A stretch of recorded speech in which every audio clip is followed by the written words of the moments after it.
చాలా మంది ప్రెగ్నెంట్ లేడీస్లో టిఫా స్కాన్ చేసే సమయంలో బేబీ బ్రీచ్ ప్రెజెంటేషన్ అంటే ఎదురుకాలతో ఉండడం అనేది చూస్తుంటాం.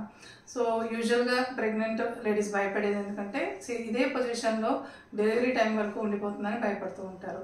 నమస్తే, నేను డాక్టర్ కవిత, గైనకాలజిస్ట్, కీర్తన హాస్పిటల్, విశాఖపట్నం. యూజువల్గా ఒక 100 మంది ప్రెగ్నెంట్ లేడీస్ని చూసినట్లయితే వాళ్ళలో 25% మందికి మాత్రమే మనం ఈ బేబీ బ్రీచ్ ప్రెజెంటేషన్లో ఉండడం అనేది చూస్తుంటాం.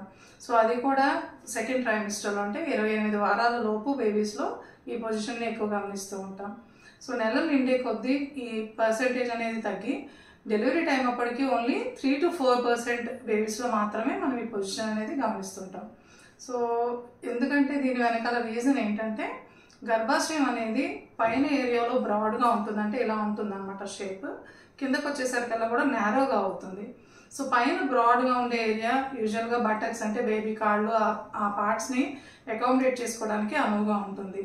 సో స్టార్టింగ్ మంత్స్లో అంటే సెకండ్ ట్రైమిస్టర్ లోపు కూడా బేబీ హెడ్ అనేది చిన్నగా ఉండి బటక్స్ రీజన్ అనేది కొంచెం బ్రాడ్గా ఉంటుంది.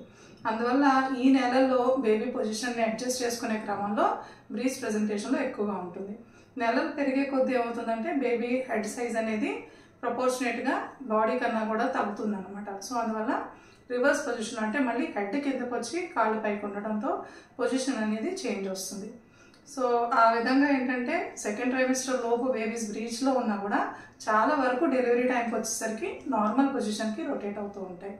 కొన్ని సందర్భాల్లో మాత్రమే అంటే బేబీ ట్విన్స్ ఏమన్నా ఉన్నా లేకుంటే ట్రిప్లెట్స్ ఉన్నా కొన్ని గర్భసంచి తాలూకా షేప్ డిఫెక్ట్స్ అనమాట, అంటే బైకార్నియేట్ యూట్రస్ కానీ లేదంటే సెప్టేట్ యూట్రస్ అని కానీ ఇలాంటి సందర్భాల్లో బేబీ బ్రీచ్లోనే ఉండిపోవడానికి ఛాన్సెస్ ఉంటాయి.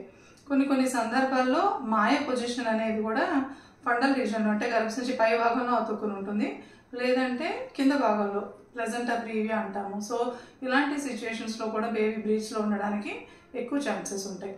ఒక్కొక్కసారి ఏంటంటే ఉమ్మనీరు ఎక్కువగా ఉన్నా కానీ లేదా ఉమ్మనీరు తక్కువగా ఉండడం కూడా ఇట్లాంటి కండిషన్స్లో బేబీ పొజిషన్ అనేది చేంజ్ అవ్వకుండా అలానే ఎదురుగాడుతూ ఉండడానికి ఛాన్సెస్ ఉంటాయి.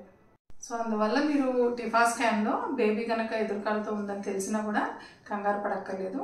సో ఫర్దర్గా గ్రోత్ స్కాన్స్ వరకు ఫాలోఅప్ కోసం వెయిట్ చేయొచ్చు. ఈవెన్ ఎర్లీ గ్రోత్ స్కాన్లో అంటే అప్రాక్సిమేట్గా 32 వారాలప్పుడు తీసే స్కాన్లో కనుక బేబీ బ్రీచ్ పొజిషన్లో ఉంది అని తెలిసినా కూడా 36th వీక్లో తీసే లేట్ గ్రోత్ స్కాన్ వరకు కూడా వెయిట్ చేయొచ్చు.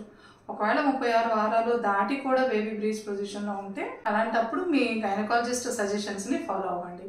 Thank you.